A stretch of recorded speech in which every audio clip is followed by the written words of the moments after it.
శ్రీమాత్రే నమ. ఈ వీడియోలో మనం డిసెంబర్ 15 నుంచి 21 మధ్యలో జరగబోయే వార ఫలాలు మీనరాశి వారికి ఏ విధంగా ఉండబోతున్నాయి అన్న విషయాన్ని పరిశీలిద్దాం. మరి మీనరాశి వారికి లాభసాటిగా ఉన్నటువంటి గ్రహం శుక్రగ్రహం. శుక్రుడు తృతీయ అష్టమాధిపతిగా లాభస్థానంలో సంచరించడం వల్ల జాతకుడికి ఎటువంటి సమస్య వచ్చినా కూడా వారి యొక్క ఆత్మీయులు దగ్గర బంధువులు సహకరించే అవకాశం ఉంది. ముఖ్యంగా ఆర్థిక విషయాల్లో ఊహించని విధంగా మీకు ఆర్థిక సహకారం కానీ మాట సహాయం కానీ 100% రావడం జరుగుతూ ఉంటుంది. అలాగే ఎక్కువగా మీకు ఒక ఆకస్మికంగా అనూహ్యంగా లాభం చేకూరే అవకాశం ఉంది. అది ధనం అవ్వచ్చు, స్నేహం అవ్వచ్చు, అలాగే ఏదైనా ఒక స్థిరాస్తి కానీ వాహనం కానీ వచ్చే అవకాశం ఉంటుందన్నమాట. అంటే ఏదైనా ఆ శుక్రుడు లాభస్థానంలో ఉన్నప్పుడు జాతకుడు మనసులో ఏదైతే ఆలోచించి ఏదైతే కావాలనుకుంటాడో అవి సమకూరే అవకాశం ఉంటుంది. అది పెద్దదా చిన్నదా ఏదైనా సరే కొంతవరకు వారి మనసులో ఉన్నటువంటి కోరికలు నెరవేరుతాయి. అవి చాలా వరకు జాతకుడికి ఆనందాన్ని సంతోషాన్ని కలిగే అవకాశం ఉంది. స్త్రీలకు అనుకోండి ఏ బంగారు ఆభరణాలు లాంటివి విలువైన వస్తువులు అటువంటివి వచ్చే అవకాశం ఉంది. అదే మగవారికి అయితే వారు ఏదైనా ఒక ఫ్రెండ్షిప్నో స్నేహాన్ని కోరుకోవడం కానీ ఒక మోటార్ సైకిలో కారో కానీ కోరుకుంటారు. అటువంటివి సమకూరే అవకాశం ఉంది. అది ఏదో ఆటోమేటిక్గా అయితే రావు. వారి బంధువులో తండ్రి గారో జాతకుడు లోన్ ద్వారానో ఫైనాన్స్ ద్వారానో తీసుకునే అవకాశం ఉంటుంది. కాబట్టి మొత్తం మీద మనసులో ఉన్నటువంటి అందమైన కోరిక నెరవేరుతుంది. సో ఇది కూడా ఏంటంటే ఈ సమయంలో జాతకుడు ఇంతకన్నా మంచి అవకాశం ఉండదు. ఇదే సమయంలో జాతకుడు కొంత ఖర్చు పెట్టగలడు, కొంత ధనాన్ని ఈ విషయాల మీద ఇన్వెస్ట్ చేయగలడు. రాను రాను ఏమవుతుందంటే ఇప్పుడు ప్రస్తుతం ఈ 2 సంవత్సరాలుగా 12వ స్థానంలో ఉన్నటువంటి శని భగవానుడు, రాశిలో ఉన్నటువంటి రాహు చాలా వరకు ఈ మధ్యతరగతిలో ఉన్నటువంటి మీనరాశి వారికి 99% ఆర్థిక పరంగా నిల్ బ్యాలెన్స్కి రావడం జరిగింది. ఏదో కొంతమంది ఉంటే ఈ విధంగా ఈ సమయంలో కొనుక్కుంటే మంచిది తప్ప మరి అతి తొందరలో మరి ఏప్రిల్ నుంచి జన్మశనిలోకి మరి శని భగవానుడు మీనరాశిలోకి ప్రవేశిస్తే చాలా టైట్ పొజిషన్ ఏర్పడుతూ ఉంటుంది. గతంలో మీకు ధనం ఇచ్చిన వారు చాలా ఒత్తిడి చేస్తారు, కొన్ని బాధ్యతలు ఏర్పడతాయి. కాబట్టి మీ సరదాలు సంతోషాలు ఏవైనా ఉంటే ఈ సమయంలో నెరవేర్చుకోవడం మంచిది. కనీసం ఈవెన్ ఒక మంచి ఖరీదైనటువంటి డ్రెస్సో వస్త్రాలు పట్టు వస్త్రాలు కొనుక్కుందాం అనుకున్నా ఈ సమయంలోనే, అంటే ఈ నెలలోనో వచ్చే నెలలోనో కొనుక్కోవాలి తప్ప ఏప్రిల్ దాటిందంటే అది మీకు ఇంచుమించుగా అసాధ్యమనే చెప్పొచ్చు. అంటే ఎవరైనా ఇస్తే తావలు తప్ప సొంత ధనంతో దాన్ని కూడా ఎక్కువ మొత్తంలో ఖర్చు పెట్టలేరు. అట్లా టైట్ పొజిషన్ మీకు ఏర్పడే అవకాశం ఉంది. కాబట్టి ఇప్పుడే ఏదన్నా ఉంటే సరదాగా హ్యాపీగా కొనుక్కోవడం ఎంజాయ్ చేయడం మంచిది. అయితే ఇక్కడ వృత్తిపరంగా కూడా దశమ స్థానంలోకి రవి దిగ్బలుడై ఉండడం వల్ల వృత్తిలో అదనపు బాధ్యతలు పెరుగుతాయి. చాలా రెస్పాన్సిబిలిటీగా పనిచేయవలసి ఉంటుంది. పై అధికారుల యొక్క ఒత్తిడి ఎక్కువగా ఉంటుంది. మీరు స్ట్రిక్ట్గానే ఉంటారు, పై అధికారులు స్ట్రిక్ట్గా ఉండడం వలన చాలా వరకు వృత్తిలో నేమ్ బాగుంటుంది, చాలా సక్సెస్ఫుల్గా చేస్తారు, నిజాయితీగా ఉంటారు. దానివల్ల కూడా కొన్ని సమస్యలు ఎదుర్కోవలసి ఉంటుంది. ఎవడైతే నిజాయితీ ఉన్న అధికారి ఉంటాడో వాడికి ఏదో విధంగా నుండి బెదిరింపులు చికాకులు వస్తుంటాయి. కాబట్టి అటువంటి సమస్యలు కూడా రాకుండా చక్కగా సామరస్య ధోరణిలో వృత్తిపరంగా మాత్రం మంచి సక్సెస్ ఉన్నది. ఎందుకంటే దశమ స్థానం 2 శుభగ్రహాల మధ్య పడడం అన్నది జాతకుడికి వృత్తిలో మంచి రక్షణ కలుగుతుంది.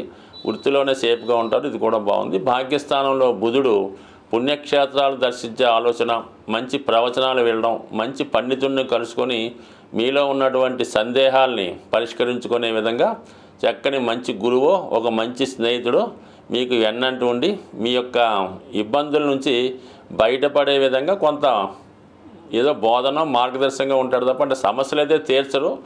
మనసును ఆ విధంగా నిబ్బరపరుచుకొని ధైర్యంగా ఉండే విధంగా ఈ భాగ్యస్థానంలో ఉన్నటువంటి బుధుడు మిమ్మల్ని భక్తి మార్గం వైపు ఆధ్యాత్మిక మార్గం వైపు నడిపించే అవకాశం ఉన్నది.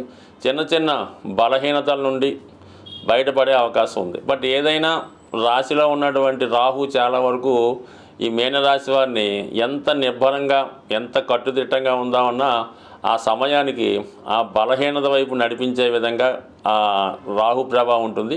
క్షణంలోనే మనసు మార్చుకొని బలహీనత వైపు నడిచే అవకాశం ఉంటుంది కాబట్టి చాలా గట్టి ప్రయత్నం చేస్తే తప్ప దాని నుంచి బయటపడలేరు. అంటే ఏదైనా అది ఆన్లైన్ గేమ్ అవ్వచ్చు, ప్యాకెట్ అవ్వచ్చు, వ్యసనం అవ్వచ్చు, తాగుడు అవ్వచ్చు, ఏదైనా అవ్వచ్చు. దాని నుంచి అంటే అందులో ప్రవేశించినంతకాలం పర్వాలేదు. మీనరాశి వారు ఏదైనా ఒక విషయం అలవాటైతే దాని నుంచి మాత్రం బయటపడడం అన్నది చాలా కష్టంగా ఉంటుంది కాబట్టి సాధ్యమైనంత వరకు ఎటువంటి ద్రవ పదార్థాలకి అలవాటు పడకుండా ఉంటే మంచిది.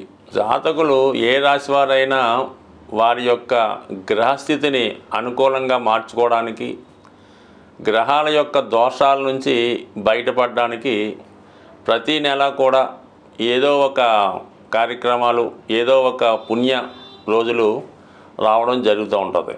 అవి ఫాలో అవ్వడం వల్ల ఏంటంటే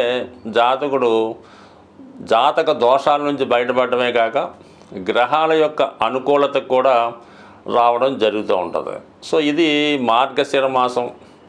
మనకి ఈ మార్గశిర మాసంలో వైష్ణవ దేవాలయాలు, విష్ణుమూర్తి దేవాలయాలు, వెంకటేశ్వర స్వామి దేవాలయాలు దర్శించడం వల్ల జాతకుడు ఎక్కువ ఫలితాన్ని పొందడం జరుగుతూ ఉంటుంది. ముఖ్యంగా విద్యార్థులు, వ్యాపారస్తులకి ఈ మాసంలో మీరు ఏదైనా ఒక వైష్ణవ దేవాలయంలో, వెంకటేశ్వర స్వామి టెంపుల్లో విధి విధానంగా అర్చన చేయించుకోవడం కానీ, ఎక్కువగా స్వామికి ఇష్టమైనటువంటి తులసి దళాలు మాల ఇవ్వడం కానీ, తులసి దళాలతో పూజించడం కానీ చేయడం వల్ల జాతకుడికి అంటే మరి విష్ణు భగవానుడు తలుచుకుంటే అన్ని రకాల సౌకర్యాలు ఇవ్వగలడు.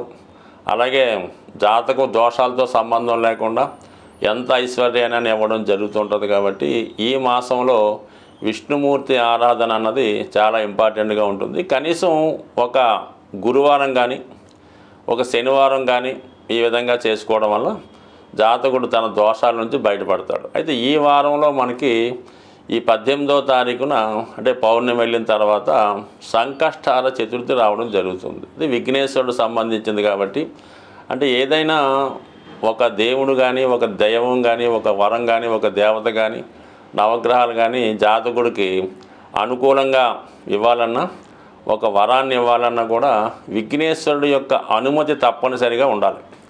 విఘ్నేశ్వరుడికి అనుమతి లేకుండా ఎవరో ఏ దేవత కూడా జాతకుడిని అనుగ్రహించలేదు.